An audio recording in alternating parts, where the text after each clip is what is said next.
Agora, eu começo o programa falando de memória.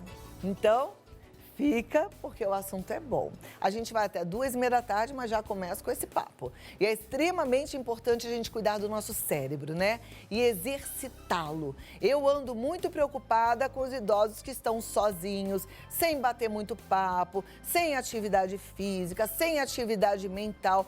Precisa, gente, para que todos entendam melhor como cuidar disso, como manter a saúde mental em ordem, para manter o cérebro na ativa, eu converso com ele via Skype, que é neurocirurgião, especializado em radiocirurgia e neurocirurgia funcional pela Universidade da Califórnia. Ele tem um blog, aliás, ele é editor do maior blog de neurologia já existente, co-criador de 11 aplicativos médicos, autor de 3 livros, Dr. Júlio Pereira. E é com ele que a gente fala agora. Boa tarde, Dr. Júlio, um prazer vê-lo, tudo bem? Boa tarde, tudo ótimo. Olha, muito obrigada pela sua disponibilidade. A sua imagem está tão boa que parece que você está aqui na sala, então sinta-se bem à vontade com a gente, viu? Muito obrigada. Gostei muito dessa introdução, porque é um momento atípico que a gente está vivendo, né? E essa sua palavra, né? Eu costumo falar que a gente que é médico lida com doença, a pessoa acha que é mais forte, né? Mas acaba que o profissional de saúde, não só hoje, mas sempre foi, né? É das pessoas e das profissões que mais tem gente ansiosa, né? Com depressão. Isso estatística mostra, porque é difícil lidar com doença, né? Então, programas como o seu jogam as pessoas para cima, são muito importantes. Eu fico feliz, eu penso assim também, muito obrigada. Agora, então, vamos aproveitar, já que você tocou nesse ponto, eu vou só te perguntar, ontem a gente já entendeu um pouquinho sobre essa questão da insônia, eu sei que o nosso assunto é memória, mas eu contei aqui, né, que a insônia estava pesada, eu falei, melhor eu não ficar na cama, fui para a sala. Eu agi certo, é isso que a gente tem que fazer ou não? Correto, correto. Eu falo o seguinte, o mundo que a gente está vivendo hoje, né? Naturalmente, a gente tem no Brasil 10% das pessoas com ansiedade, né? E existe transtorno de ansiedade, que é doença, mas existe ansiedade natural. Esse momento atípico que a gente está vivendo, dificilmente você não vai encontrar alguém com alguns componentes de ansiedade. E a estratégia é isso que você fez. Você não deve ficar insistindo. Você está passando por uma... né? Não está conseguindo dormir, está deitado, faz outra coisa, relaxa a cabeça, depois volta, porque realmente não tem um caminho único, né? Isso que você fez, né, de orar, de fazer uma meditação, de relaxar, são as estratégias que, sem dúvida, funcionam. E você tem que entender que todo mundo está passando por isso, né? Não é porque, às vezes, o seu público, ou quem está assistindo, acha que é só com ele, né? É uma coisa que países que já passaram por isso, China, Itália, Estados Unidos, a incidência desses transtornos de ansiedade estão batendo recordes. E é uma pena, né? Bom, a gente sabe que também quando a gente não dorme bem, a gente, ao longo do tempo, da vida, se isso é constante, a gente prejudica de forma séria a nossa memória. Mas tem outros fatores também que prejudicam a memória. Vamos falar dela, então. Vamos sim. Eu separei 5 fatores, são os mais relevantes. Você até já antecipou, já falou o primeiro, que é o sono. Então, o sono ele tem um papel muito bom na restauração da memória. Então, é essencial para todo mundo dormir, para pegar aquela memória antiga que ele aprendeu, do aprendizado, e consolidar, o cérebro dar uma descansada e voltar. Então, se você não tem um sono adequado, em média, a gente fala 7, 8 horas, varia de pessoa para pessoa, mas na média é isso. Isso vai te prejudicar essa memória. E a gente sabe que os transtornos, as insônias, ela está acontecendo com muita frequência e pode prejudicar sim. Então, essa seria a primeira dica. A segunda dica, você já falou também, você vai virar neurologista, você já vai no ponto, né? Até parece quanto esse doutor estuda, gente, olha. Não, mas é tanta entrevista que é muita informação. A segunda é atividade física. Então, você está de quarentena, você está em casa, não é desculpa, né? Você tem que fazer atividade física regularmente, mesmo dentro de casa. Aí a pessoa pergunta, Júlio, mas atividade física e memória parece não ter relação? Nosso cérebro ele precisa de sangue, precisa de oxigênio, precisa de nutrientes. Quando a gente vai envelhecendo, que eu sei que grande parte do seu público é da terceira idade também, as artérias elas ficam que chama arteriosclerose, é como se fosse mais dura. Então o sangue tem uma dificuldade natural do envelhecimento de chegar no cérebro. Então quando você se exercita, o coração bate melhor, o músculo fica melhor, independente da idade, fazer atividade física, mesmo quem nunca fez, ajuda. Quantas vezes, Júlio? 3 ou 4 vezes por semana. Entre 30 a 50 minutos está ótimo, você consegue restaurar. Então, assim, é a segunda dica que a gente daria, que é importantíssimo para você restaurar e melhorar a sua memória. A terceira, que aí começa a ficar mais específica, né? Que é justamente a prática de jogos, né? Você adiantou mais ou menos de como relaxar, como fazer, mas você fazer atividade que treina o seu raciocínio lógico, que interage com outras pessoas, que ajuda na tomada de decisão, ajuda muito a melhorar a memória, ajuda muito a retardar alterações cognitivas. O envelhecimento, naturalmente, nossa capacidade cognitiva, ela piora um pouquinho, é natural, todo mundo. Da mesma forma que o músculo da gente fica mais fraco, a parte cognitiva também. A quarta dica é a leitura ou estudo. Você envelhece, você às vezes se aposenta, né? Parte do seu público é assim, né? E aí a pessoa fica em casa, então acaba que não exercita tanto o cérebro quanto exercitava no momento que ele estava trabalhando. Então, esse é um fator também muito importante que a pessoa... Pode ser palavra cruzada, pode ser jogos. Para você ter ideia como é interessante, os Estados Unidos eles estão mostrando que até videogame. Então, às vezes, está o avô e o neto, aprender a jogar o videogame para jogar com o neto vai, sem dúvida nenhuma, ajudar a sua memória. Então, assim, esses são os fatores. Outra coisa que muita gente pergunta, infelizmente, não tem nada comprovado. A gente sabe que muitas substâncias que a gente utiliza em remédio podem ajudar o nosso corpo, mas não tem nada comprovado de um remédio que melhore a memória. Porque muita gente pergunta isso, né?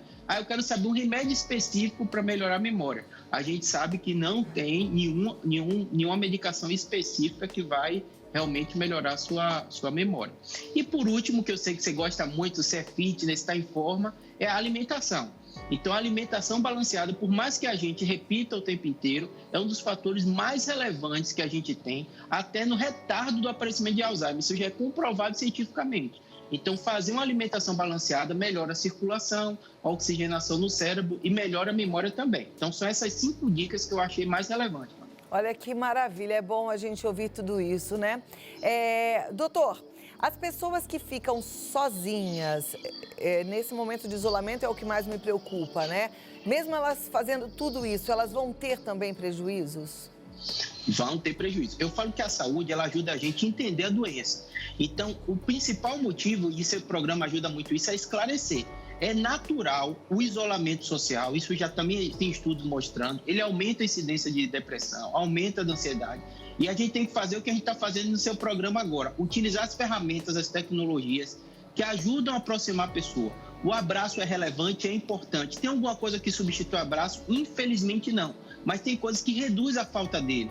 Então, principalmente o idoso que está realmente, eu acho que está mais sofrendo, né, nessa situação, é usar essas estratégias, conversar com os familiares, não ficar falando só de doença, né? Eu vi que seu programa hoje vai ter receita, vai ter artesanato, fazer outras coisas que tire a mente desse pensamento só da doença. Que coisa boa. Você falou que não tem nada que substitua o abraço, né? Eu sempre ensino aqui, para quem está sozinho, a fazer o autoabraço, né? Que eu faço esse movimento aqui e traz assim o braço para dar um certo aconchego. Uma outra coisa que eu, mesmo tendo o meu marido, a minha filha morando junto, né, lá em casa, meu filho agora já casou, está em outra casa, eu gosto muito de fazer uma automassagem, sabe assim, pegar no braço, fazer aquela massagem nos pés. Eu não sei, eu sinto um bem-estar. Isso ajuda também? Isso dá uma amenizada na falta do contato físico? Ajude muito. Para você ter ideia, eu sempre falo que a ciência ela vai aprendendo com o tempo e outro, né? Então, antigamente, até essas artes chinesas, né? O médico me olhava de lado, eu me incluía um desses, né? E ficava meio assim, será que funciona? Hoje a gente sabe o poder que o toque tem. Tanto a acupuntura já é cientificamente comprovado, já era da medicina, né? Então, o toque é importante, você conhecer o seu corpo é importante também. Então, essa sua técnica, né? E outras muitas. Hoje em dia, com o YouTube, ajuda muito, né? As pessoas podem encontrar uma série de técnicas, inclusive até com som, com música, que ajuda no relaxamento e pode melhorar a mente nesse momento que não é fácil, né? Perfeito. Bom, você já disse agora nesse nosso bate-papo que existe uma relação também da depressão com a falta de memória. E as pessoas agora, nesse momento, elas estão com muita dúvida para distinguir se elas estão com uma tristeza, né, fazendo parte aí do luto coletivo, ou se elas estão entrando num processo de depressão. E aí eu queria que você falasse um pouquinho sobre isso, porque eu acho importante, e se a memória realmente pode ser um sintoma, a falta dela. Pode sim. Foi bom você falar isso, porque tem a outra parte do seu público também grande que não está na terceira idade e pode estar se queixando de memória. A principal causa de queixa de memória nos consultórios dos neurologistas, do psiquiatra, é relacionada à depressão. Porque como você está deprimido, ou estresse também, ou depressão ou estresse, você não tem atenção, então você não memoriza também as coisas. E isso também dificulta. Quando deve procurar ajuda? Quando isso começa a dificultar o convívio social. Vou te dar um exemplo. Você está com o idoso, está longe de você, você está falando com ele, depois você começa a notar algumas coisas. Piora no autocuidado, né? A gente está em casa, mas provavelmente você também faz isso, faz a massagem, faz skincare, faz... Então, o cuidar do corpo é um sinal importante. Quando a pessoa começa a descuidar da aparência, isso é um fator relevante. Segundo fator, isolamento social. Então, quando a pessoa está deprimida, está com transtorno de ansiedade, ela se afasta de todo mundo, então já não está respondendo seu WhatsApp, ela não tá mais em contato também com a família, isso é um sinal de alerta também.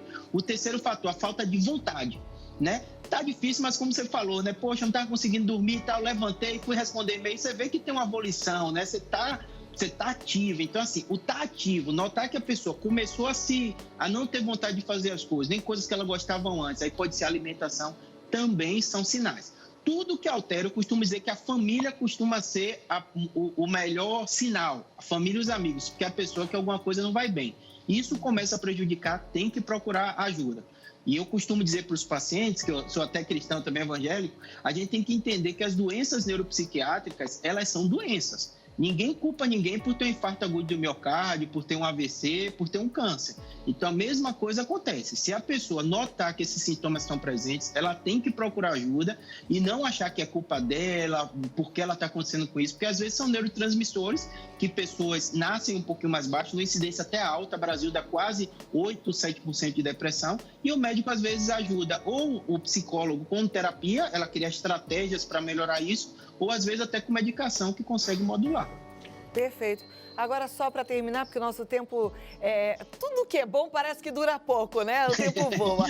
Mas já que você falou de medicação, então falar um pouquinho de medicação, né? Eu gostei muito de você falar sobre essa questão da gente não ter preconceito em relação a uma doença psiquiátrica. E, infelizmente, a gente ainda vê que existe esse preconceito e as pessoas, às vezes, relutam em usar uma medicação.